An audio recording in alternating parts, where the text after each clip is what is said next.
హల్లెలూయా. ప్రతి విత్తనము దాని జాతిని మొలిపించును. సరే ఉండని. దేవుడు తన ఇప్పుడు చూడండి, మానవుడు ఏం చేస్తా ఉన్నాడంటే ఈ దినము తన సృష్టికర్త కంటే తెలివైన వానిగా కనబరుచుకొనుటకు ప్రయత్నం చేస్తున్నాడు. దేవుడు తమ తమ జాతి ప్రకారము పుట్టించును కాకంటే అట్లనే పుట్టినయి, దానిలో జీవం ఉన్నది. అయితే మానవుడు ఏం చేస్తా ఉన్నాడంటే సృష్టికర్త కంటే నేను తెలివైన వాడిని నేను కనబరుచుకొనుటకు ప్రయత్నాలు సాగిస్తూ ఉన్నాడండి. అతడు దేవుని కంటే తాను ఎక్కువగా ఎరిగిన వాడుగా రుజువు చేసుకోవటానికి ప్రయత్నం చేస్తున్నాడు. తన విజ్ఞాన శాస్త్ర పరిశోధనలు తాను వెళ్ళటానికి మానవునికి ఆయన అనుమతిస్తూ ఉన్నాడు. మానవుడు ఏవైతే విజ్ఞాన శాస్త్రం ప్రకారం వెళ్తానని అనుకుంటున్నాడో సరే వెళ్ళు అని దేవుడు కూడా ఏం చేస్తూ ఉన్నాడు, అతనికి అనుమతి ఇస్తూ ఉన్నాడు. దేవుని కంటే నాకు ఎక్కువగా తెలుసు అని నిరూపించుకోవటానికి మానవుడు ఈ దినాన ప్రయత్నం చేస్తూ ఉన్నాడు. ప్రవక్త యొక్క అమ్మ తరచూ చెప్తుండేదంట, చూడండి ఒక పదము, ఆవుకు ఇష్టం వచ్చినంత తాడు నీవు దానికి ఇస్తే అదే దాని ఊరికి ఏమవుతుందంట, కారణమవుతుందంట. హల్లెలూయా. ఆవుకు ఇష్టం వచ్చినంత త్రాడు నువ్వు దానికి ఇస్తే ఆ తాడే ఆవుకు ఉరిలాగా అవుతూ ఉంటుంది. ఎందుకంటే ఎక్కువ తాడు ఉందనుకో అదేం చేస్తుంది, ఇటు తిరుగుతుంది అటు తిరుగుతుంది, కాళ్ళకు పెనేసుకుంటుంది, మెడకు పెనేసుకొని చివరికి అదేమవుతుంది, ఉరికి కారణమవుతుంది. కాబట్టి ఎంత నువ్వు ఆవుకు తాడుతోటి పెనేసి కట్టాలనో అంత మాత్రమే కట్టాలండి. హల్లెలూయా.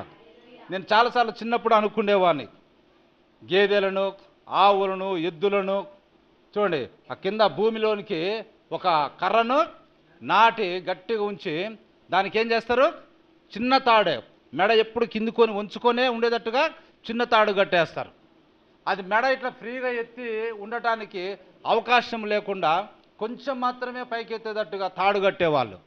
నేను అనుకునేవాడిని ఎందుకు ఇంత చిన్న ముక్క కడుతున్నారని అనుకునేవాడిని. కానీ అది వాటి యొక్క ఏంటిదంటే వాటి యొక్క మేలు కొరకై ఉన్నది. ఆమేన్. హల్లెలూయా. అది వాటి మేలు కొరకే అయి ఉన్నదండి. దేవుని మహిమ కలుగును గాక. హల్లెలూయా. కానీ ఎక్కువ ఇస్తే అదేం చేస్తుంది, మొత్తము చుట్టేసి తనను తానే ఉరి వేసుకొని చంపుకోవడానికి కారణమవుతూ ఉంటుంది. అది నిజమండి. దేవుడు మానవుడిని అలాగే వెల్లడిస్తున్నాడు. తన సొంత బుద్ధిహీనత చేత ఉరి వేసుకోవటానికి అనుమతిస్తున్నాడు. ఈనాడు దేవుడు ఏం చేస్తూ ఉన్నాడు, నాకు ఎక్కువ తెలుసు అంటే నీకు ఎక్కువ తెలుసునా సరే వెళ్ళు అంటే నాకు ఎక్కువ తెలిసిన దాంతో మానవుడు ఏం చేస్తూ ఉన్నాడు, తనకు తానే ఉరి వేసుకుంటా ఉన్నాడు. దేవుని కంటే మానవుడు ఎన్నడూ బుద్ధిమంతుడు కాలేడు. ఆమేన్. హల్లెలూయా. ఎందుకంటే ఏది మంచో దేవునికి తెలుసు. మనకు తెలుసునా ఏది మంచిదో, ఆయన పలికి మాట్లాడినప్పుడు దాని ప్రకారం పుడితే అది మంచిదని దేవుడు చూశాడండి. కానీ మానవుడు ఏమనుకుంటుండంటే దేవునికి తెలియంది నాకు ఎక్కువగా తెలుసు అని, నాకే ఇంకా మంచిది తెలుసు అని అనుకుంటున్నాడు. కానీ దేవుని కంటే మానవుడు ఎన్నడూ బుద్ధిమంతుడు కాలేడండి. ఏది మంచిదో దేవునికి మాత్రమే తెలుసండి. హల్లెలూయా. అయితే మానవులు సంకరము చేయటం వలన దేవుడు ఏదైతే సృష్టించాడో వాటికంటే మంచి ఉత్పత్తిని తెచ్చుటకు ప్రయత్నం చేస్తున్నారు. మానవులు ఏం చేస్తా ఉన్నారంటే సంకరము చేయటం వలన దేవుడు ఏదైతే సృష్టించాడో వాటికంటే మంచి ఉత్పత్తిని తేవాలని వీడు ప్రయత్నము చేస్తున్నాడు. అయితే దేవుడు ఆయన సంఘాన్ని సృష్టించినప్పుడు బాగా గుర్తుపెట్టుకోండి, దానిని పెంతుకొస్తు సంఘముగా సృష్టించాడు. అది అస్సలైనది. చూడండి, పెంతుకొస్తు దినాన దేవుడు ఏం చేశాడు, ఆయన సంఘాన్ని ఎలా సృష్టించాడు? పెంతుకొస్తు సంఘముగా సృష్టించాడండి. అదే అసలైన సంఘం, పరిశుద్ధాత్మతో నిండిన అసలైన సంఘము అది. స్త్రీ పురుషులు పరిశుద్ధాత్మతో నడిపించబడ్డారు. ఆమేన్, హల్లెలూయా. అయితే మానవులు దానిని అలాగే ఉంచలేదండి. ఈ దినం ఏం చేశారు మానవులు? ఆ అసలైన పెంతుకొస్తు సంఘాన్ని ఆ విధంగా ఉంచలేక మానవుడు సంఘమును సంకర జాతిగా చేయాలని ఆశపడ్డాడు. రాను రాను రాను ఏమైనది? మానవులు ఏం చేశారు? విశ్వాసులు ఏం చేశారు? సంఘమును సంకర జాతిగా చేయాలని ఆశపడ్డారు. కనుక అతడు దాన్ని లోకముతో సంకరము చేశాడు. సంఘాన్ని ఏం చేశాడు? లోకముతో సంకరము చేశాడు. బాగా గుర్తుపెట్టుకుని పాఠం యొక్క లోతైన భావాన్ని. దేవుడు ఏం చేశాడు? అసలైన సంఘమును పెంతుకొస్తు దినాన ఆయన నిర్మించాడు. పరిశుద్ధాత్మతో నింపబడిన స్త్రీ పురుషులు అందులో ఉన్నారండి. కానీ రాను రాను ఏమైపోయింది? దానిని లోకములో సంకరము చేయాలని మానవుడు ఆశపడ్డాడు. ఆ విధంగా దాన్ని చేశాడు. ఎలా చేశాడంటే వేదాంతాలతోని, సిద్ధాంతాలతోని, సంఘ శాఖలతో సంకర జాతి చేశాడు. అది ఎలా చేశాడు? వేదాంతం తీసుకొచ్చాడు బైబిల్లోనికి, మేధాతనాన్ని బైబిల్లోకి తీసుకొచ్చాడు, సిద్ధాంతాలను ప్రవేశపెట్టాడు. ఇదొక సిద్ధాంతం, ఇది సిద్ధాంతం ఇలాగా మానవుడు ఊహించుకొని ఈ విధం మీద రాసి సిద్ధాంతాలను తీసుకొచ్చి సంఘ శాఖలతో సంఘాన్ని సంకర జాతి చేశాడు. అది చూడటానికి నిశ్చయంగా అది అందమైన సంఘముగా తయారైనది. అది చూడటానికి ఎట్లుందంట? అరే చాలా బాగుంది, చాలా అందంగా ఇది ఉన్నది, కట్టడలు పద్ధతులు చాలా బాగా ఉన్నాయని వారు అనుకున్నారు. అయితే అసలైన ఆరంభ సంఘానికి అది ఎంత వ్యత్యాసమైనది. వీళ్ళు చేసినది సంఘానికి, అసలైన పెంతుకొస్తు దినాన్ని ఏర్పడిన సంఘానికి ఎంతో వ్యత్యాసము ఉన్నదండి. మనకు పెద్ద పెద్ద భవనాలు, విద్యావంతులైన బోధకులు, ఉన్నత శ్రేణికి చెందిన ప్రజలు, పైకి మంచి వస్త్రాలు ధరించేవారు, వీరంతా ఈ నవీన అందమైన సంఘముగా తయారయ్యారు. వారు వేదాంత పాండిత్యాన్ని నునుపు చేయుట కొరకై వారి దైవ సేవకులను సెమినార్లకు పంపుతా చూడండి, ఎల్లప్పుడూ కూడా వారిని దేవునికి దూరంగా తీసుకొని పోయాను. చూడండి వారు ఏం చేస్తారు? రాను రాను పెద్ద పెద్ద భవనాలను కట్టారు, పెద్ద పెద్ద సంఘాలను కట్టారు, పెద్ద దేవాలయాన్ని కట్టారు, విద్యావంతులైన బోధకులను తీసుకొచ్చి ప్రసంగాలు చేయడానికి ప్రారంభించారు, ఉన్నత శ్రేణికి చెందిన ప్రజలను సంఘంలోనికి చేర్చడానికి ప్రయత్నం చేశారు. ఎవరైతే మంచి వస్త్రాలు ధరించుకున్నారో వారిని సంఘంలోనికి ఆహ్వానించటము మొదలుపెట్టారు. తర్వాత బైబిల్ సెమినార్లని, వేదాంత పాండిత్యాన్ని వరకు తీసుకొచ్చి పిల్లలందరినీ లేదా పెద్దలను సెమినార్లకు పంపుతూ ఉన్నారు. కాబట్టి పెద్ద పెద్ద Saint Paul's church, Saint John church, Saint Lutheran church, ఇట్లా అనేకమైన సంఘములు పెద్ద భవంతులతోటి పుట్టుకొచ్చి ఉన్నవి. కానీ పెంతుకొస్తు దినాన్ని ఏర్పడిన అసలైన సంఘము ఆ యొక్క అపోస్తులు, ఆ తర్వాత వచ్చినటువంటి భక్తులు ఎవరే కానీ ఇటువంటి పెద్ద పెద్ద భవనాలు చర్చిల్లాగా కట్టలేదండి. కానీ ఎప్పుడైతే వేదాంతము, పాండిత్యము వీరందరూ వచ్చి పెద్ద పెద్ద భవనాలు మందిరాల్లా కట్టి చర్చిల్లా కట్టారో ఏమైపోయిందంట? సంఘము సంకరము కాబడ్డది. అది చూడటానికి చాలా అందంగానే ఉన్నది. దాన్ని మనం వెళ్ళి చూడాలండి, మనం లక్షలు ఖర్చు పెట్టుకొని లేకపోతే వందలు ఖర్చులు పెట్టుకొని వేలు ఖర్చు పెట్టుకుని వెళ్ళి చూస్తున్నాం. కట్టడం మంచిగానే ఉన్నది, కాదంటాంలే. కానీ ఎల్లప్పుడూ వారిని దేవునికి దూరంగా తీసుకొని పోయాను. అలా చేసినప్పుడు అలా ఏమైతా ఉందంట? దేవునికి దూరంగా తీసుకుపోయిందండి. హల్లెలూయా. అయితే ఆరంభమందు అది దేవుని యొక్క ప్రణాళిక కాదు. బాగా గుర్తుపెట్టుకోండి, ఆరంభమందు అది దేవుని యొక్క ప్రణాళిక కాదు. ప్రవక్త క్లియర్గా చెప్తా ఉన్నాడు, నువ్వు వెళ్ళి పెద్ద పెద్ద భవనాలు కట్టు, నువ్వు వెళ్ళి పెద్ద పెద్ద మందిరాలు కట్టని దేవుడు ఎన్నడూ వారికి ఆజ్ఞాపించలేదండి. వారికి ఏమని ఆజ్ఞాపించాడు? సర్వలోకమునికి వెళ్ళి సర్వ సృష్టికి సువార్తను ప్రకటించుడి. కాబట్టి పేతురు కానీ, యోహాను కానీ, అపోస్తలులు కానీ, తర్వాత పౌలు కానీ, ఆ తర్వాత తిమోతి కానీ, ఇంకా అనేక మంది 300 సంవత్సరాల వరకు వారు ఎక్కడే కానీ మందిరాలను కట్టి ఏదో పెద్ద దేవాలయాలు నిర్మించాలి, లేకపోతే చర్చలను కట్టాలని ప్రయత్నం చేయలేదు. కానీ వారు ఏం ప్రయత్నం చేశారు?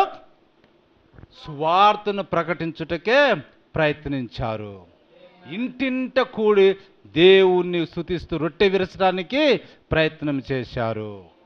అంతేగాని మనందరికీ ఒక పెద్ద మంచి చక్కటి మందిరం కావాలా, లక్షలు తీసుకురండి, కోట్లు తీసుకురండి, కట్టి ఉంచుదాము అని అంటే అది కాదండి. అలాంటి పనులు వారు చేయలే.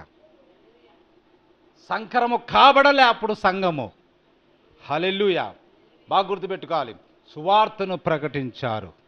అయితే ఎప్పుడైతే ఈ రోమన్ క్యాథలిక్ ఏమొచ్చింది, రోమన్ క్యాథలిక్ అనే సంఘము ఉద్భవించిందో క్రీస్తు శకం 325వ సంవత్సరం తర్వాత నుంచి మందిరాలు కట్టబడటము ప్రారంభమయ్యాయి. పెద్ద పెద్ద చర్చీలు కట్టడము ప్రారంభమయ్యాయి. పెద్ద పెద్ద గాలి గోపురాలు ఉండేవి ప్రారంభమయ్యాయి. మనం అనుకున్నాం, వాటిలోకి వెళ్ళి చక్కగా ప్రభునామాన్ని మహింపరచొచ్చు, చక్కగా ప్రభునామాన్ని స్తుతించవచ్చు అని మనం అనుకున్నాం. కానీ వారు వేదాంతముతోను, సిద్ధాంతాలతోను, సంఘ శాఖలతో నిండిపోయారక అది దేవునికి దూరంగా తీసుకొని పోయినాయండి ఆ ప్రజలను. దేవుని నామమున మహిమ కలుగును గాక. చూడండి, ఆరంభమందు దేవుని యొక్క ప్రణాళిక ఆ విధంగా లేదు. జాగ్రత్తగా వినాలి. చూడండి, వారిలో ఏ ఒక్కరిని ఏ సెమినార్కు తీసుకువెళ్ళలేదు. దేవుని యొక్క పిల్లలను 1వ శతాబ్దం, 2వ శతాబ్దం, 3వ శతాబ్ద కాలంలో ఏ ఒక్కరిని సెమినార్కు తీసుకెళ్ళలా. అయితే వారిని మేడగదిలోనికి తీసుకొని వెళ్ళాను. ఆమేన్, హల్లెలూయా. తన పిల్లలను ఆయన ప్రభు ఎక్కడ తీసుకెళ్ళాడు? మేడగదిలోనికి తీసుకుని వెళ్ళాడు. ప్రభు వలన అభిషేకించబడిన సేవకులగుట కొరకై వారిని ఆయన మేడగదిలోనికి తీసుకొని వెళ్ళాడు. అదే అండి, ఒక మేడగదిలోనికి తీసుకుని వెళ్ళి ప్రభు వలన అభిషేకించబడే సేవకులగుట కొరకై అక్కడ వారికి తర్ఫీదునిచ్చాడు. కానీ పెద్ద పెద్ద దేవాలయాలు కట్టి సెమినార్లకైనా తీసుకువెళ్ళలేదండి. హల్లెలూయా. అయితే సంకరము చేయటం వలన పరిశుద్ధాత్మ సంఘమును నడిపించుటకు బదులుగా సంఘమును వేదాంతంలోనికి తెచ్చుకున్నారు. సంఘమును నడిపించాల్సింది ఎవరు? పరిశుద్ధాత్ముడు. కానీ ఇప్పుడు ఏమైంది? సంఘమును వేదాంతంలోకి తీసుకొని వచ్చి వేదాంతముతో నడిపిస్తూ ఉన్నారు. చూడండి, బిషప్పులను, సాధారణ పర్యవేక్షకులను వారి లోపలికి తెచ్చారు.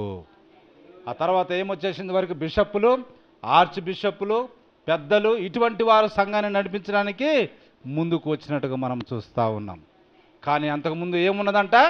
పరిశుద్ధాత్ముడే సంఘమును నడిపించే నాయకుడిగా ఉన్నాడండి. హల్లెలూయా. అయితే పరిశుద్ధాత్మ దేవుని యొక్క అసలైన సంఘ నాయకుడై ఉండెను. దాన్ని తృణీకరించేశారు. రోమన్ క్యాథలిక్ చర్చ్ ఎప్పుడైతే ప్రారంభమైందో అసలైన సంఘం అంతా కూడా రాను ఏమైపోయినది? సంకరము కావించబడింది. అది సంకరము చేసి వ్యత్యాసకరంగా ఉన్నట్లు చేశారు. వారు సంఘ నాయకులు సంఘాన్ని సంకరము చేసి వ్యత్యాసకరమైన దానిగా చేశారండి. లోకమును, లోక కార్యకలాపాలను సంఘములోనికి తీసుకుని వచ్చారు. చూడండి, పెద్ద భవనములు, సున్నితమైన ప్రజలు వారి యొక్క తంబూరాలు మరి వీణలు వాయిద్యాలతో పురాతన కాల పెంతుకొస్తు వారి కంటే వీళ్ళ పాటలు మరీ మృదువైనవిగా ఉండటం మొదలుపెట్టాయి. చూడండి, వారు ఆ విధంగా ఎంతో ఉన్నతం అన్నట్టుగా తీసుకొని వచ్చారు. తంబూరాలను, సితారాలను, వాయిద్యాలను తీసుకొని వచ్చారు. చాలా ఎక్కువైన క్రమంలో వారు ఉంటా ఉన్నారు. అయితే దానిలో విత్తనము లేదు. ఏం లేదంట? విత్తనము లేదండి. ఎందుకంటే సంకరము చేయబడిన దానిలో జీవం గల విత్తనము ఉండదండి. అసలైన విత్తనములోనే ఏముంటుంది? జీవం ఉంటుంది. ప్రవక్త చెప్తా ఉండు, చూడండి. అయితే దానిలో ఏమి లేదంట? విత్తనము లేదు. దానికి కావలసిన జీవమును అది పొంది ఉండలేదు. దానికి కావలసిన జీవాన్ని అది పొంది ఉండలే. కానీ పెంతుకోస్తు దినాన్ని ఏర్పడిన సంఘము కంటే ఇది చాలా మంచిగా ఉందిరా ఇప్పుడు మనం చేసేది అని వివరణ వారు ఇస్తారు. చూడండి ఎటువంటి వివరణ ఇస్తారంట, దానికంటే ఇప్పుడు మనం చేసేదే చాలా మంచిగా ఉంది, ఇది దేవునికి ఇష్టమైనదని వారు వివరణ ఇస్తారంట. అయితే సంకర జాతి జనులను గురించి వారు ప్రయత్నాలు చేస్తున్నట్టుగా పాతదానికంటే ఇది బాగున్నదని వారు అంటారు. అయితే అది శ్రేష్టమైనది ఏమీ కాదండి. మనం అనుకుంటున్నాము ఇప్పుడు బోధించేది ఇప్పుడు చేసేది అది శ్రేష్టమైనది ఏమీ కాదండి. దాంట్లో ఉన్న జీవము మంచిది కాదు. బహుశా బయటకు అది బాగా కనిపించవచ్చును, అయితే లోపల ఉన్న జీవం మంచిది కాదు. ఆమేన్, హల్లెలూయా. అది మీరు గమనించాలండి. ఈ సంఘం చాలా బాగుంది, పెద్ద భవనము, కూర్చోడానికి కుర్చీలు బాగున్నాయి, చూడటానికి అందంగా ఉంది, వెనక డెకరేషన్ చాలా బాగుంది. చూడండి వారందరూ ప్రజలు వచ్చి ఎంత చక్కగా మోకాళ్ళ మీద వంగి చూడండి ప్రార్థన చేస్తూ ఉన్నారు, ఎంత శుభ్రంగా వచ్చి సైలెంట్గా ఉన్నారు. చూడండి ఆ యొక్క సంఘ పెద్ద లేకపోతే ఆ యొక్క పాస్టర్ వచ్చి చూడండి ప్రసంగాన్ని ఎంత అద్భుతంగా ఎంత ముత్యంగా చెప్పేసి ఎలా వెళ్ళిపోయాడో అని మీకు అనిపించవచ్చు. పైకి అదంతా చాలా మంచి భక్తిగా ఉన్నట్టు ఉండొచ్చు, కానీ అది ఏమంత మంచిది కాదండి. హల్లెలూయా. అది ఒక పెంతుకోస్తు ఆశీర్వాదం వల్లే ఉండక దానికంటే మరింత ఎక్కువగా ఉండాలనేది ఆశపడతా ఉన్నది. అయితే అది ఒక లాడ్జ్ తప్ప మందిరం ఎంత మాత్రము కాదండి. చూడండి అటువంటి అన్ని ఎటువంటి అంట, ఒక లాడ్జి అంట అండి. పరిశుద్ధాత్మ నాయకత్వం అన్నది అక్కడ ఉండదంటండి. మానవుడి యొక్క నాయకత్వంతో ఆ మందిరాలు నడిపించబడతా ఉంటాయంట.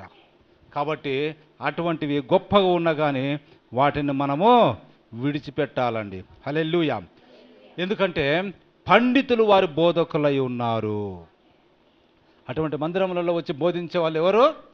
పండితులు, బాగా డిగ్రీలు చేసిన వాళ్ళు, థియాలజీ చేసిన వాళ్ళు. చూడండి వాళ్ళకు రెవరెండ్లని పేరు, ఇంకా బిషప్పులని వారికి పేరు, ఇంకా పెద్ద పెద్ద పేర్లు వారు కలిగి ఉంటారు. ఎక్కువగా విద్యావంతులైన వారు, ఇంకా అలా బోధించేవారు ఎటువంటి వారంట? విద్యావంతులైన వారు. బాగా గమనించండి, వారు గొప్ప పాండిత్యం కలిగి ఉండి మరి ఎక్కువ స్థానంలో ఉంటా ఉన్నారు. ఇంకా వారు చెప్తారంట, మా పాస్టర్ గారికి ఒక డిగ్రీ ఉన్నది, లేకపోతే వేదాంత సంబంధమైన ఏదో ఒకటి ఉన్నది మా పాస్టర్ గారికి అని వారు చెప్పుకుంటూ ఉంటారు. కానీ అది అంత మంచిది కాదండి. అసలైన పెంతుకోస్తు సంఘానికి ఇది ఎంత మాత్రం సాటి కాదండి. పైకి కనిపించడానికి బాగానే ఉండొచ్చు, పైకి కనిపించడానికి చాలా మంచిగా అది ఉండొచ్చు, కానీ అందులో ఏమి లేదు, జీవము లేదు. ఈరోజు సంఘముతో వచ్చిన విషయం అదే. అందులో ఎటువంటి నిత్య జీవము లేదు, అందులో ఎటువంటి జీవము లేదు, దాంట్లో ఎంతో నటన ఉన్నది. చూడండి ఇంకా ఏముందంట, దాంట్లో నటన ఉన్నది. ఎందుకంటే వారు ఏం చేస్తారో తెలుసా, ఈరోజు ఆదివారం ఏ పాస్టర్ వెళ్ళి ప్రసంగం చేయాలనో వాళ్ళు అక్కడ రాసి పెట్టేసి ఉంటారు, ఆయన వెళ్ళి మాత్రమే చేయాలి.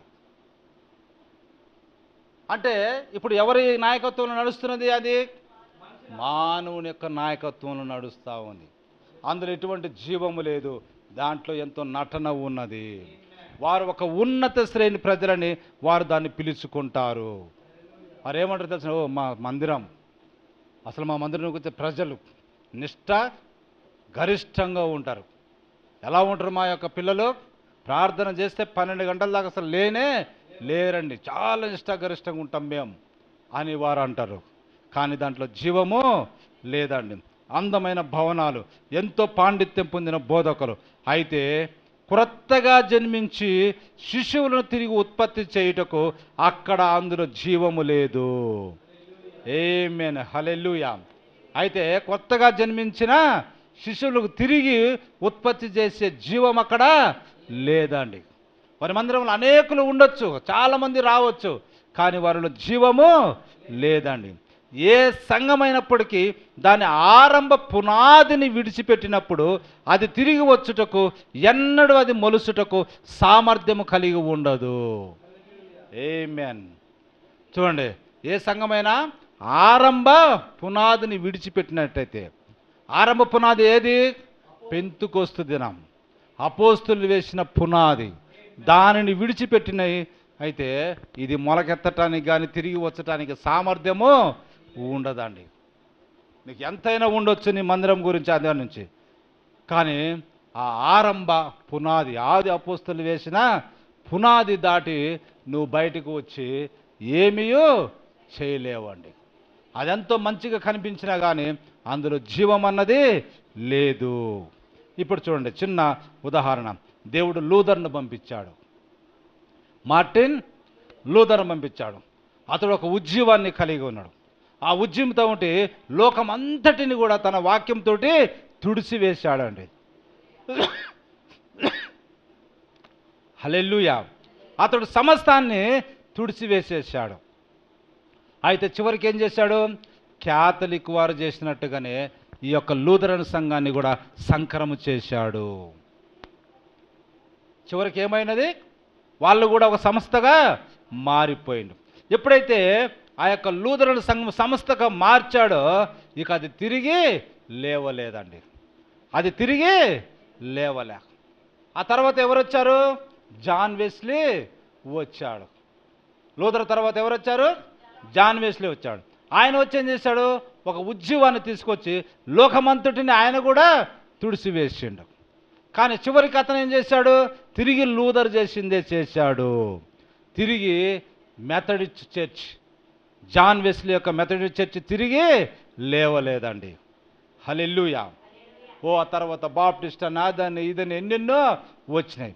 చివరికి పెంతెకోస్తు అన్నది వచ్చింది. పెంతెకోస్తు వారు ప్రపంచాన్ని ఏం చేశారు?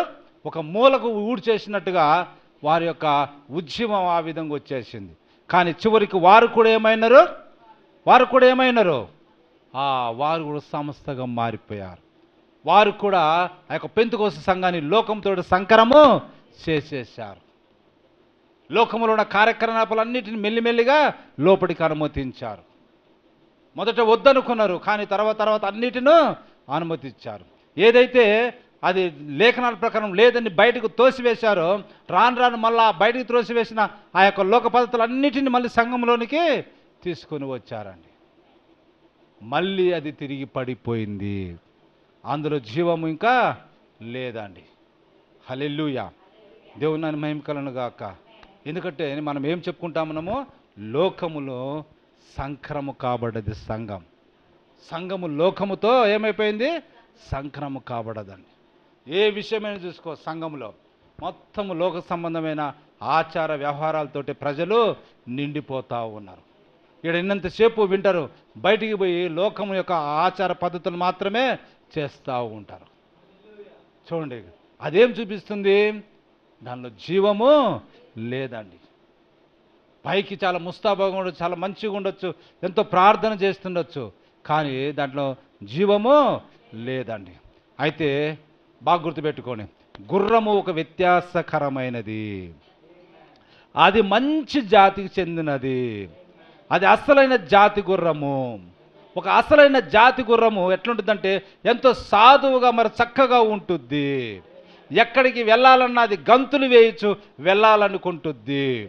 అది మళ్ళీ వెనుకకు తిరిగి వచ్చి నీ భుజాలపైన తలబెట్టి అది ఏం చేస్తూ ఉంటుంది? మంచి స్నేహభావాన్ని కలిగి ఉంటుంది. అది ఒక మంచి జంతువు. అది నమ్మకమైనది. అది నీతో నిలబడుతుంది. ఎందుకని? దానికి తెలుసు అది అసలైన ఒక జాతి గుర్రము అని. ఆమేన్, హల్లెలూయా. అలాగే తిరిగి జన్మించిన పరిశుద్ధుడు ఆ విధంగానే ఉంటాడు. చూడండి, తిరిగి జన్మించిన దేవుని పరిశుద్ధుడు ఆ విధంగా ఉంటాడండి. యేసుక్రీస్తు నిన్నాడు నిరంతరం ఏకరీతిగా ఉన్నాడని వానికి నువ్వు చెప్తే అతడు వెంటనే ఆమేన్ అనే కేకలు పెడతాడు. ఆమేన్, హల్లెలూయా. ఎందుకనగా అతడు అసలైన జాతివాడు. అతని అనుభవాలు బైబిల్ గ్రంథంలో రాయబడి ఉంటవి. యేసుక్రీస్తు రక్తం వలన అతను జన్మించాడు. అతడు ఒక అసలైన జాతి క్రైస్తవుడు. దేవునికి మహిమ కలుగును గాక. హల్లెలూయా. అక్కడ మిశ్రమ జాతి రకాలు ఏవి అక్కడ లేవండి. అతడు స్వచ్ఛమైన సాత్వికమైన సాధువైన వాడు. అతనికి నువ్వు ఏదైనా బోధించాలంటే హాయిగా బోధించగలవు. ఆ కారణం చేతనే తిరిగి జన్మించిన ఒక క్రైస్తవుడు దైవిక స్వస్థతను అంగీకరించగలడు. ఆమేన్, హల్లెలూయా. తిరిగి జన్మించిన క్రైస్తవుడు దేనిని అంగీకరిస్తాడు? దైవిక స్వస్థతను అంగీకరిస్తాడండి. తిరిగి జన్మించిన ఒక క్రైస్తవుడు పరిశుద్ధాత్మను అంగీకరించును. ఆమేన్, హల్లెలూయా. ఎందుకంటే అతనిలో ఒకటి ఉన్నది. అతన్ని విశ్వసించినట్టు చేయుటకు అతని లోపట అంతరంగములో ఒకటి ఉన్నది. దేవుని ఆత్మ అక్కడ ఉన్నది. సాక్షాత్తుగా దేవుని వాక్యాన్ని తెలియజేయండి. అవును, అతడు అసలైన జాతివాడు. ఆమేన్, హల్లెలూయా, హల్లెలూయా. కానీ సంకర జాతి సంఘం, లోకము తీసుకురాబడిన సంఘం ఏం చెప్తుందంటే యేసుక్రీస్తు నిన్న నేడు నిరంతరము ఒకటే రీతిగా ఉన్నాడని హెబ్రీయులు రాసిన పత్రిక 13వ అధ్యాయం 8వ వచనం చెప్తుంటే, సంకరము చేయబడిన సంఘము లేదా సంకరము చేయబడిన వ్యక్తి ఏమని చెప్తాడు తెలిసిన? అవును, యేసుక్రీస్తు నిన్న నేడు నిరంతరము ఒకటే రీతిగా ఉన్నాడు, కాదంటాంలే. కానీ ఈ దినము స్వస్థపరచుట అన్నది లేదండి అని వాడు అంటాడు. అది ఎప్పుడో అపోస్తలుల కాలంలో స్వస్థపరచుట అన్నది అయిపోయింది, ఈ దినము అది లేదండి అని వాడు అంటాడు. అదేం చూపిస్తుంది? సంకరము కాబడిన వ్యక్తి, లోకముతోటి సంకరము కాబడిన వ్యక్తి. అదండి గుర్తుపెట్టుకోవాల్సింది మీరు. వాడు వాక్యాన్ని వింటాడు. యేసుక్రీస్తు నిన్న నేడు నిరంతరము ఒకటే రీతిగా ఉన్నాడంటే దాని అర్థం ఏంటి? ఆయన ఆ దినము ఏమైతే శక్తులు, ఏమైతే అధికారం, ఏమైతే పవర్స్, ఏమైతే అద్భుత ఆశ్చర్యకార్యములు చేశాడో అదే ఈ దినము కూడా చేయగలడు అని వాక్యం చెప్తా ఉంటే అది కరెక్టేనండి, మేము కాదంటాం లేదు. కానీ ఈ దినం అది వర్తించదండి, అది ఆది అపోస్తలుల కాలానికి అయిపోయింది అని చెప్పే సంఘము ఎటువంటిదంట? సంకర జాతి సంఘము. బాగా గుర్తుపెట్టుకోవాలి. ఈ దినము యేసుక్రీస్తు వారు ఆ దినము చేసినట్టు అద్భుత ఆశ్చర్యకార్యములు ఈ దినము చేయడండి. అటువంటిది ఈ దినాన్ని లేనే లేదండి అని చెప్పే సంఘము సంకర జాతి సంఘము. లోకముతో మిశ్రమము కాబడిన సంఘము అది. అటువంటి సంఘంలో ఒక ఉదాహరణ మీకు చెప్తా. జయచాలి అనే పేరు ఒక అతను పెట్టుకున్నాడు. ఎవరు తెలుసా? ఎవరు తెలుసా? చెప్పండి, చెప్పండి, ఎవరు తెలవదా? జయశాలని పేరు పెట్టుకున్నాడు కదా, మీకు ఇంకా తెలవదు. పెద్ద మనిషి, వాళ్ళ కొడుకు ప్రసన్న కుమార్. మిసాలు రింగులు తిప్పి ఉంటాయి. వాళ్ళకు బైబుల్ ఓపెన్ యూనివర్సిటీ అని ఒక పెద్ద కాలేజీ ఉన్నది. పిడి సుందర్రావు ఆయన పేరు. ఏం పేరు? పిడి సుందర్రావు. ఎంతోమంది సెమినార్లు పెట్టి ఎంతోమందిని విద్యావంతులను చేసి ఎంతో వాక్యాన్ని వాళ్ళు బోధిస్తూ ఉంటారు. అసలు మాకు తిరుగులేదు ఈ ప్రపంచంలో, మేము దేన్నైనా ఎదుర్కోగలం, ఎవరినైనా మేము వాక్యంతోటి ఎదుర్కోగలమని విర్రవీగుతూ ఉంటారు. వారు చెప్పేది ఏంటో తెలుసా? యేసుక్రీస్తు నిన్న నేడు నిరంతరం ఒకటే రీతిగా ఉన్నాడు. అవును, మేము కాదంటాం లేదు. కానీ స్వస్థతలు ఈ దినాన లేవు అని వారు చెప్తా ఉంటారు. సంకరము కాబడిన సంఘం అది. లోకముతో సంకరము కాబడిన మాటలు అవి. కానీ మళ్ళీ వాళ్ళు ఎట్లున్నది? మేమే నెంబర్ 1, గొప్పగా ఉన్నవాళ్ళు మేమే, వేదాంత విద్యలో గొప్పగా ఉన్నది మేమే. ఆ బ్యాచ్ని మీరు కదిలిస్తే ఓ మాకంటే తిరుగులేని వారు ఎవరము లేరండి మేము అని చెప్పుకుంటారు, పిడి సుందర్రావు అని. కానీ వారి దగ్గర ఏం లేదు, పిడి ఉంది కానీ కత్తి దానికి లేదండి, వాక్యము దానికి ఆ పిడికి లేదండి, ప్రగల్భాలు తప్ప మరి ఏవి లేవండి. వారిని అడగండి, క్లియర్ చెప్తారు. వారు ఏమంటారంటే మార్కు సువార్త 16వ అధ్యాయము అక్కడ రాయబడినది చివరి వచనాలలో, నమ్మిన వారి వలన ఈ సూచక క్రియలు వెంబడించును, నమ్మిన వారి వలన ఈ సూచక క్రియలు వెంబడించును.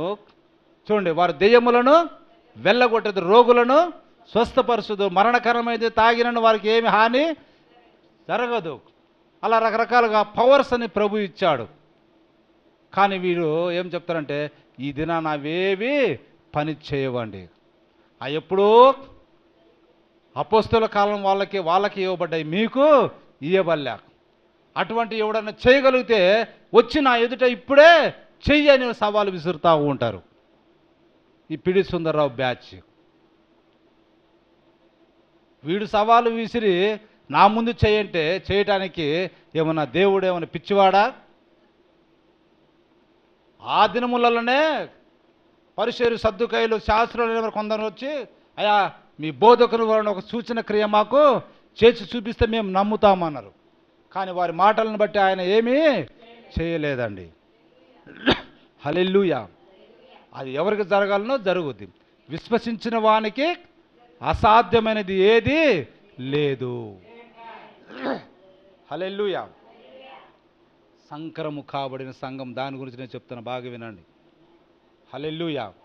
కాబట్టి ఒక ఉదాహరణ వారి మీద పెట్టా, ఎందుకంటే వారు ఆ విధంగా చేస్తారు కాబట్టి.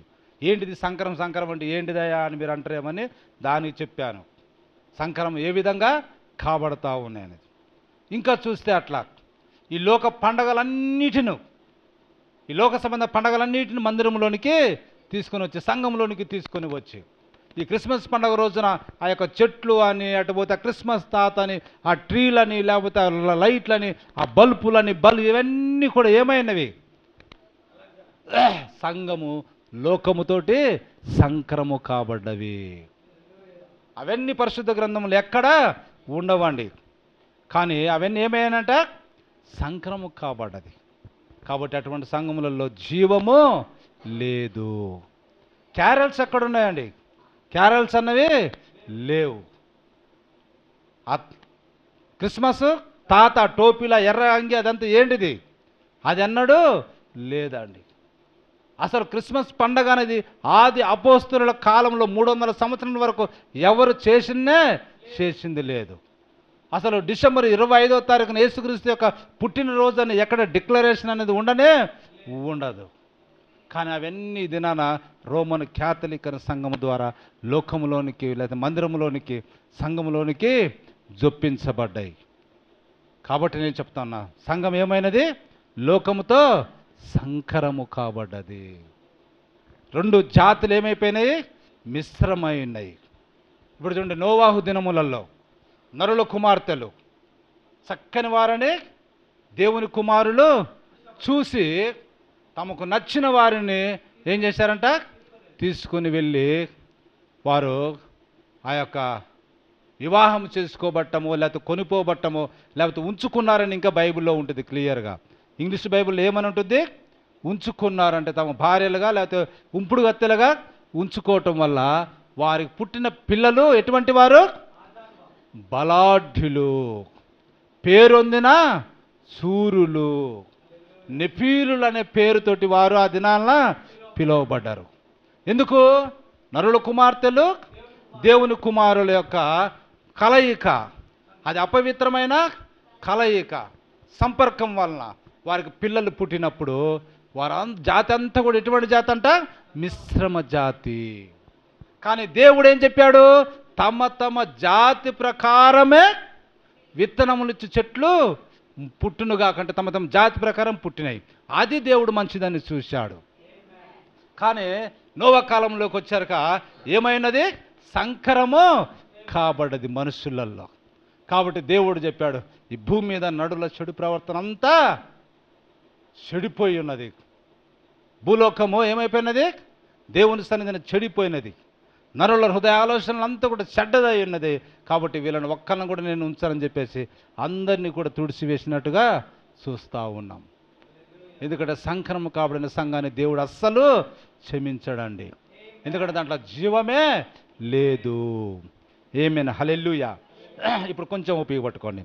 ఇప్పుడు ఈ సంకర జాతిని గురించి మనం మాట్లాడతాం. సంకర జాతికి హవ్వ తల్లి అయి ఉన్నది. అసలు ఈ సంకర జాతి అనేది ఎక్కడి నుంచి మొదలైంది? హవ్వ నుండే మొదలైందండి. ఆ యొక్క ఏదైనా తోటలో హవ్వ నుండి సంకర జాతి అన్నది మొదలైనది. అది మీకు తెలుసు. హల్లెలూయా. ఆమె ఈ చెడ్డ పని చేసిన తర్వాత ఆమె మానవ జాతిని తప్పిదముగా కన్నదని మీకు తెలియను. ఆమె ఏం చేసింది? సంకరము చేయబడినది. సర్పముతోటి ఆమె ఎప్పుడైతే వ్యభిచరించిందో ఏమైనది? మానవ జాతిని తప్పిదముగా కన్నది. కాబట్టి కయూన్ అనే సంకర జాతి భూమి మీద పుట్టినట్టుగా మనం చూస్తూ ఉన్నాం. వాడు అపవాది యొక్క సంతానము, అపవాది యొక్క సంబంధి అని పరిశుద్ధ గ్రంథంలో రాయబడి ఉంటుంది. దాని అంతటి కారణం ఎవరంట? హవ్వ అయి ఉన్నది. ఏమైనది? హవ్వ అయి ఉన్నది. అయితే ఈ దినము సంఘం ఏం చేస్తూ ఉన్నదంటే, దేవుడు ఏం చెప్పాడో అది, సాతాను ఏం చెప్పానో అది, ఆ రెండిటిని హవ్వ ఏం చేసింది? కలిపింది. దేవుడు ఏం చెప్పిందో ఆమెకు తెలుసు హవ్వకు, కానీ సాతాను ఏం చెప్పిందో హవ్వకు తెలుసు. ఆమె ఏం చేసిందంటే ఆ రెండిటిని కలిపింది, మిశ్రమము చేసింది. అదే సంకరణము. దేవుడు చెప్పిన విత్తనము అలాగే సంకరం చేయకుండా ఉంటే అది తన జాతి ప్రకారం అది మొలిపించేది. కానీ ఎప్పుడైతే హవ్వ సాతాను యొక్క మాటలు లేకపోతే సర్పం యొక్క మాటలు విన్నదో, దేవుని వాక్యములోనికి ఈ యొక్క అపవాది యొక్క మాటలను సంక్రమణ చేయబట్టడం వలన ఏమైపోయినది? తినకూడని పండు తిన్నట్టుగా, తినకూడని లేదా చేయకూడని కార్యము చేసి సంకరణము చేసింది. తద్వారా అదేమైపోయింది? మొత్తము చెడిపోయింది. భూలోకము దేవుని సన్నిధిలో ఏమైందంట? చెడిపోయిందండి. సంకరము కాబడ్డది. హల్లెలూయా. కాబట్టి దేవుడు దాన్ని చూస్తూ ఊరుకోలేదు. ఎందుకంటే దాంట్లో జీవము లేదు. ఈనాడు అనేక మంది ప్రజలు అదే విధంగా చేయుచున్నారు. ఈనాడు ఏం చేస్తూ ఉన్నారు? అదే విధంగా ప్రజలు చేస్తూ ఉన్నారు. చూడండి, వారు బైబిల్ ఏం చెప్పిందో తీసుకొని మరియు మనిషి ఏమి చెప్పానో తీసుకొని ఒక సంకరపు విశ్వాసమును తయారు చేస్తూ ఉన్నారు. ఈ దినము మందిరాలలో ఏం జరుగుతుందో మీకు తెలుసా? దేవుని వాక్యము ఏం చెప్పిందో తీసుకుంటున్నారు, అలాగనే పాస్టర్ ఏం చెప్తున్నాడో తీసుకొని ఆ రెండింటిని ఏం చేస్తూ ఉన్నారు? మిశ్రమము చేస్తూ ఉన్నారు.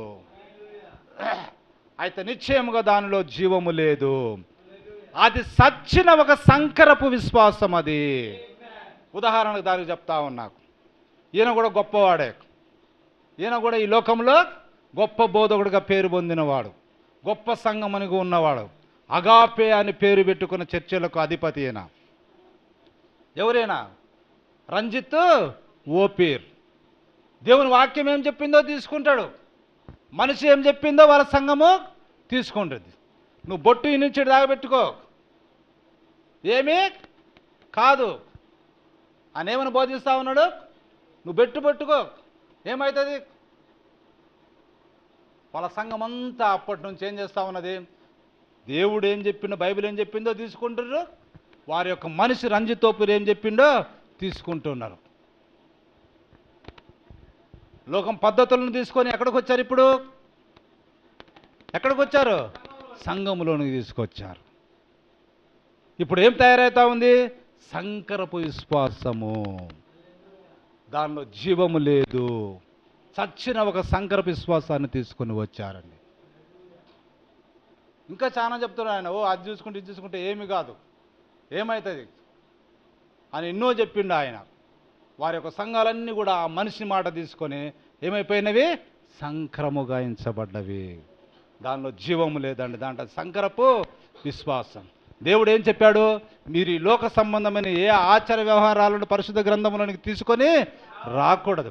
అన్యుల యొక్క పండుగల ఆచారాలను, అన్యుల యొక్క ఆచార వ్యవహారాలను, వాటన్నిటిని ఏవి కూడా మీరు తీసుకొని రాకూడదు. అలాగ మీరు తీసుకొని వచ్చినట్లయితే మీ మీదకి శాపము వస్తుందని పరిశుద్ధ గ్రంథంలో మొదటి నుంచి ఘోషిస్తూనే ఉన్నది. హల్లెలూయా. కానీ ఈ దినము ఆ రంజిత్ తోపిరు ఏం చేస్తూ ఉన్నాడు? మీరు బొట్లు పెట్టుకోవచ్చు, అది చేయొచ్చు, ఇది చేయొచ్చు, కానీ లోకములో అతను ఏ స్థానంలో ఉన్నాడు?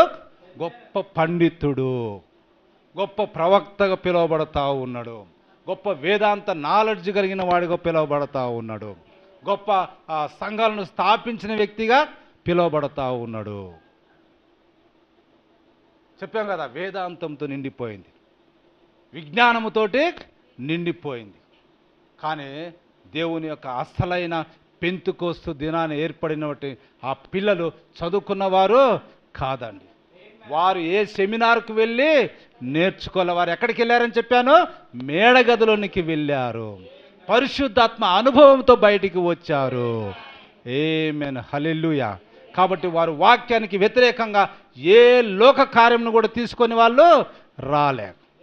మరి వీళ్ళు పరిశుద్ధాత్మతో నింపబడలేదు కాబట్టి లోకముల యొక్క పండుగలను, లోకం యొక్క పద్ధతులను, లోకముల యొక్క ఆచరణ వాటన్నిటిని కూడా క్రైస్తవులకు జొప్పించి సంఘాన్ని, సంకరపు సంఘాన్ని చేస్తూ ఉన్నారండి. కాబట్టి సంకరము కాయించబడిన సంఘం అందులో జీవము లేదు, అది చెడిపోయి ఉన్నది. హల్లెలూయా. ఓ చూడండి, ఇంకా కొంచెం పదం. వావ్, అది దేవుడే ఉండునని నేను నమ్ముచున్నా. అవును, ఇప్పుడు ఈనాడు ఆయన స్వస్థపరచువాడు కాదు. ఏం చెప్తా ఉంటారు వాళ్ళు? ఓ అది దేవుడే అని నేను నమ్ముతున్నా, కానీ ఈనాడు దేవుడు స్వస్థపరచడండి. ఆ శక్తి ఆయనకి ఇది నానా లేదండి. అది ఎప్పుడో ఆది అపోస్తలుల కాలానికే ఉన్నది. అది ఒక సంకరపు విశ్వాసమై ఉన్నది. హల్లెలూయా. కానీ ఈనాటికి దేవుడు స్వస్థపరిచేవాడు. ఆమేన్, హల్లెలూయా. ఆయన శక్తి ఏమాత్రము తగ్గలేదండి. హల్లెలూయా. చూడండి, వాక్యం మనకేం చెప్తా ఉన్నది? మీలో రోగి ఎవడైనా అయి ఉంటే సంఘ పెద్దలను పిలిపించు, నూనె రాయి, విశ్వాసంతో ప్రార్థన చెయ్యి, ఆ రోగి స్వస్థపరచబడతాడు. వాడు పాపములు చేసి ఉన్నట్టు పాపాలు కూడా క్షమించబడతాయి. ఓ ఈ నూనె రాస్తే పోతుందా? నూనెకు వ్యతిరేకులు.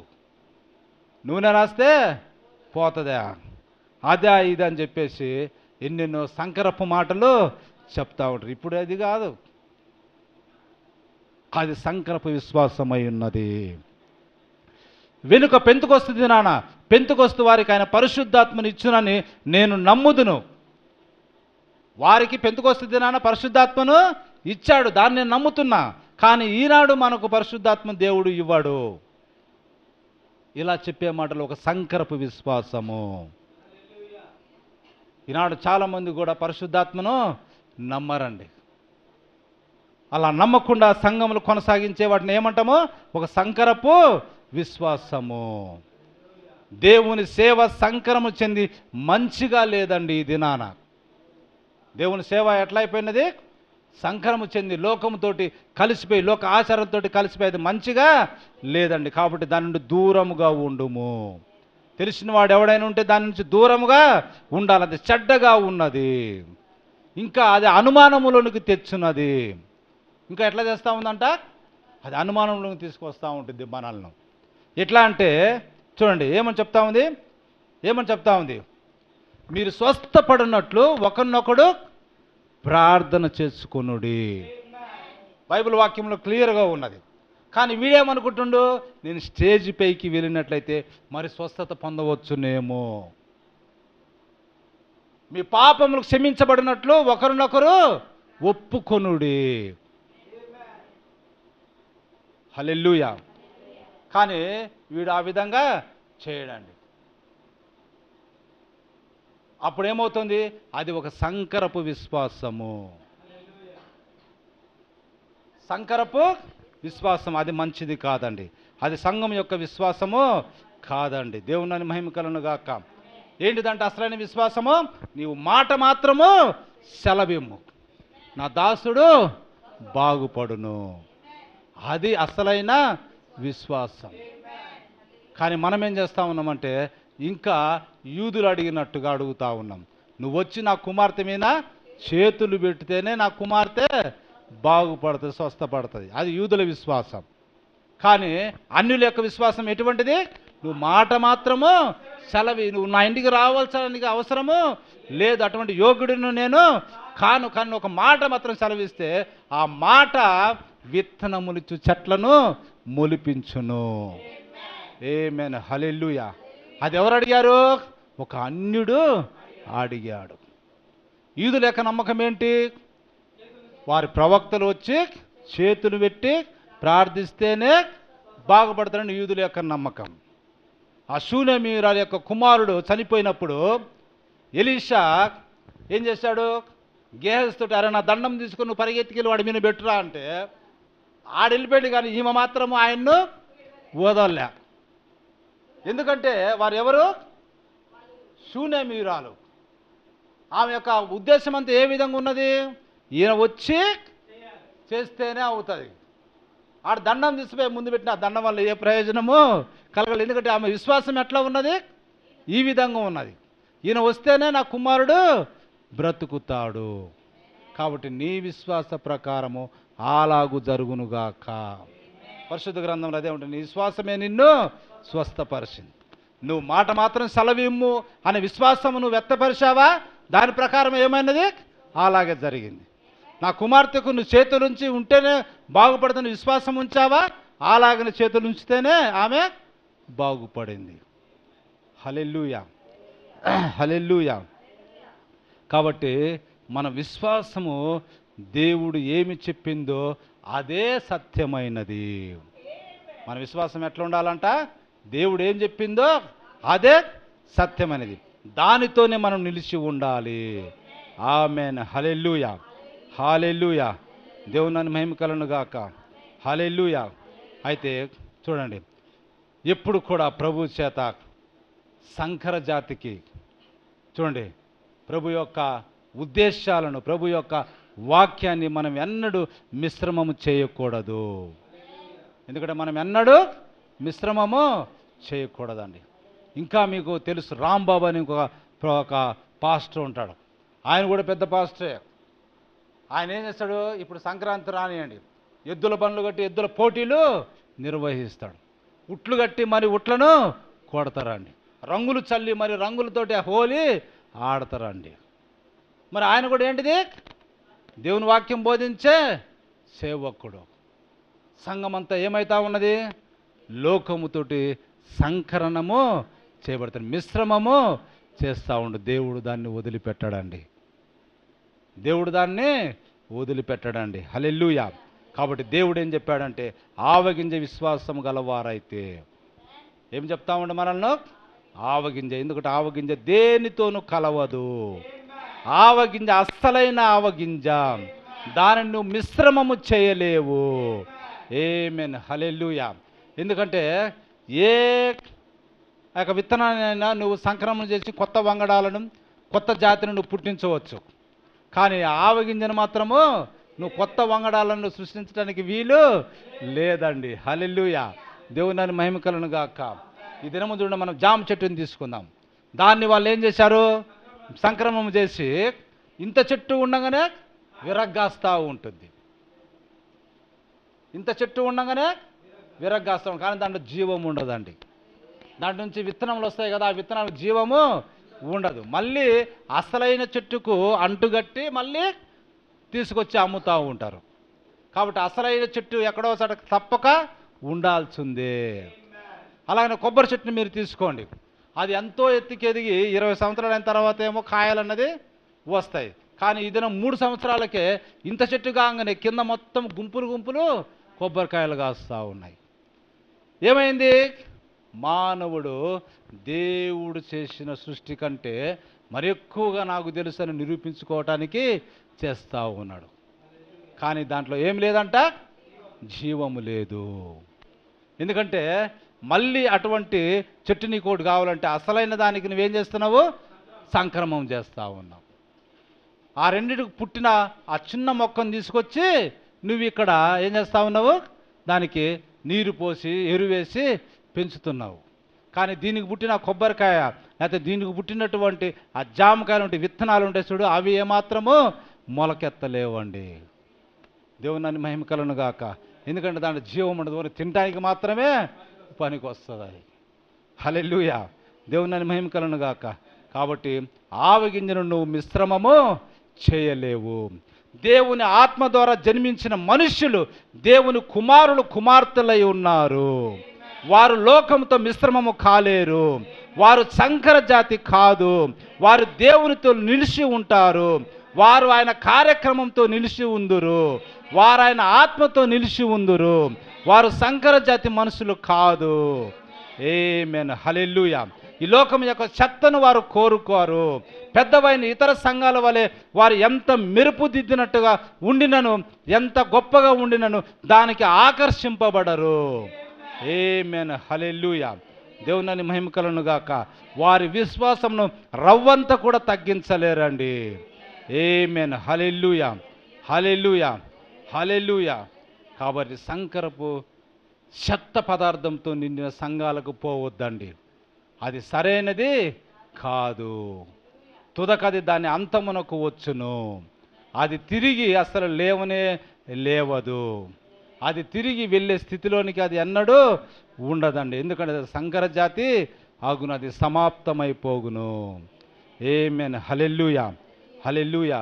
కాబట్టి చిన్నమంద భయపడకు, చిన్నమంద భయపడకు. దేవుని యొక్క ఆజ్ఞను కాపాడుతున్న మీరు రాజ్యము అనుగ్రహించుటకు అది మీ తండ్రి యొక్క చిత్తమై ఉన్నది. ఆమేన్, హల్లెలూయా. మీరు వాక్యంతో నిలబడి ఉండండి. వాక్యం ఏం చెప్తుందో దానితో నిలబడి ఉండండి. నీవు దేనితోని మిశ్రమము చేయవద్దు. ఆమేన్, హల్లెలూయా. వారి బిషప్పులు, వారి ఆర్క్ బిషప్పులు ఏమి చెప్పినా, మనుషులు ఏమి చెప్పినా మీరు లెక్క చేయవద్దండి. వాక్యము కొరకు యథార్థముగా నిలబడి ఉండుము. ఆమేన్, హల్లెలూయా. ఒక దినాన పేతురు పెంతెకొస్తు దినాన నిలబడి మనకు పాప క్షమాపణ కావాలంటే యేసుక్రీస్తు నామమున బాప్తిస్మము పొందుడి అని ఆయన చెప్పి ఉన్నాడు. అది తప్ప మరి నువ్వు ఏ బాప్తిస్మం పొందడానికి వీలు లేదండి. హల్లెలూయా, హల్లెలూయా. అపోస్తలుడైన పౌలు చెప్తా ఉన్నాడు, దీన్ని నేను ప్రభు వలన పొంది తిని. ప్రభు తాను అప్పగించబడిన రాత్రి ఒక రొట్టెను తీసుకొని దానిని విరిచి ఆశీర్వదించి తన పిల్లలకి ఇచ్చాడు. ఒక పాత్రను తీసుకొని దానిని ఆశీర్వదించి దీనిలో అందరి మీరు త్రాగడి, నన్ను జ్ఞాపకం చేసుకొనుడు అని ప్రభురాత్రి భోజనాన్ని ఆయన ఏం చేశాడు? రాత్రి కాలంలో పాటించి చూపించి ఉన్నాడు. హల్లెలూయా. ఈ రెండిటిను ఈ దినము సంకరము చేయబడి ఉన్నవి. యేసుక్రీస్తు నామములో బాప్తిసం పొందటానికి బదులు నువ్వేం చేస్తావన్నట్టు తండ్రి యొక్క, కుమారుని యొక్క, పరిశుద్ధాత్మ యొక్క నామం అని చెప్పి నువ్వు అందులో బాప్తిసం ఇస్తా ఉన్నావు. అది సంకరము కాబడి ఉన్నది. దేవుని యొక్క వాక్యాన్ని నువ్వు సరిగా అర్థము చేసుకోలేదండి. ఆయన నామంలో బాప్తిసం ఇవ్వమని చెప్పాడు. నువ్వు ఆ నామం అనేది పలకకుండా, నామము యేసుక్రీస్తు నామం, పరిశుద్ధాత్మతో నింపబడిన పేతురు క్లియర్ చెప్తా ఉన్నాడు. ఆ నామం ఏంటిది? ప్రభు అయిన యేసుక్రీస్తు. మీ పాపన క్షమాపణ కావాలంటే ప్రతి వాడు యేసుక్రీస్తు నామమున బాప్తిస్మము పొందుకొనుడి. ఇది అసలైన విత్తనము, అసలైన పలకబడిన విత్తనం. అది తమ జాతి ప్రకారం అది మొలిపించును. హల్లెలూయా. అలాగనే ప్రభురాత్రి భోజనాన్ని ఒక పాత్రలోనిది, ఒక రొట్టెను రాత్రి కాలంలో మాత్రమే తీసుకోవాలని పరిశుద్ధ గ్రంథం చెప్తా ఉన్నది. ఆది అపోస్తలుల పునాది ఆ విధంగా చేసి చూపించి ఉన్నాడు. కానీ ఈ దినాన నువ్వు పట్టపగల ఆదివారం ప్రార్థన అయిపోగానే ఈ దినం ఏం చేస్తారు? మొదటి ఆదివారము ఆ రొట్టెలన్నిటిని తలా ఒక రొట్టె తీసుకుంటారు. ఆ యొక్క ద్రాక్షరసం చిన్న చిన్న గ్లాసులలో పోసుకొని తాగేస్తారు పట్టపగలు. సంకరము కాబడిన సంఘము అది. ఆ విధంగా ఏ సంఘం అయితే చేస్తూ ఉన్నదో అది ఏమైనదంట? సంకరము చేయమని. ఏం పగలు చేస్తే ఏమవుతుంది? పగలు చేయొద్దని బైబిల్ గ్రంథంలో ఉందా? ఉంటే నాకు చూపించు. ఇట్లాంటి వంకరైన మాటలు పలుకుతూ ఉంటారండి వాళ్ళు. ఈడ రాత్రి చేయాలని ఒక తిట్టు చెప్తా ఉంటే పగలు చేయకూడదంటే ఏమవుతుంది? పగలు రాయకూడదని రాయబడి ఉన్నదని వంకరమైన వేదాంతంతో నిండిన మాటలు వాళ్ళు పలుకుతూ ఉంటారు.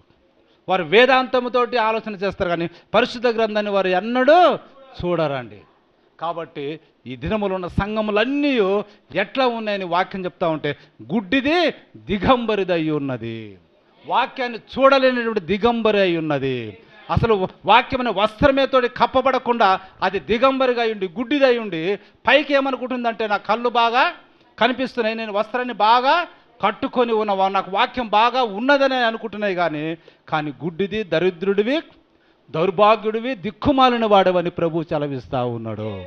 ఎందుకంటే నువ్వు లేఖనాన్ని ఈ యొక్క లోక పద్ధతులతో సంకరము కాయించబడిన సంఘములో నువ్వు ఉండి బోధిస్తూ ఉన్నావు. ఆ విధంగా ప్రజలు పాటిస్తూ ఉన్నారు. దేవుని మహిమ కలుగును గాక. కాబట్టి ఈ దినము ఎంతగా లోకముతో సంఘం మిశ్రమై ఉన్నదో దానిలో అంత జీవము లేదండి.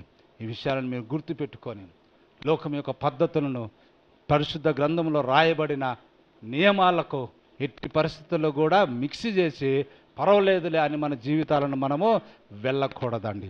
నువ్వు అవునంటే అవును, కాదంటే కాదు. వాక్యం అంటే వాక్యమే, లోకం అంటే లోకముగానే నువ్వు ఉంచాలి.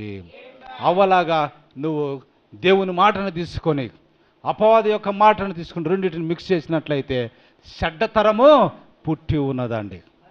నరుల కుమార్తెలు దేవుని కుమారులు చూసి చక్కని వారిని వారితో పోయినప్పుడు బలాఢ్యులు పుట్టారు, పెద్దవాళ్ళు పుట్టారు. సంఘం చాలా బాగుంది, ఎక్సలెంట్, సూపర్గా ఉంది, ఏసీ చాలా బాగుంది, కానీ అందులో ఏం లేదు, జీవము లేదు. సంఘాలను చూసి కాదండి, వాక్యాన్ని చూసి మనము వెళ్ళాలండి. హల్లెలూయా. దేవుని నన్ను మహిమ కలుగును గాక. కాబట్టి దేవుని ఉగ్రతకు మనము పాలు కాకుండా దేవుని వాక్యాన్ని పాటించేవారిగా ఆవగింత విశ్వాసం మనము కలిగి ఉన్నట్లుగా మిశ్రమం కాబడకుండా ఉండాలని ఈ దినము దేవుడు మనకు తెలియజేస్తూ ఉన్నాడు. దేవుడు తన పరిశుద్ధ వాక్యము దీవించునుగాక. దేవుడు మనలందరినీ దీవించునుగాక. తల్ల వచ్చినట్టు చిన్న ప్రార్థన చేసుకుందాం. క్లోజ్ చేయండి.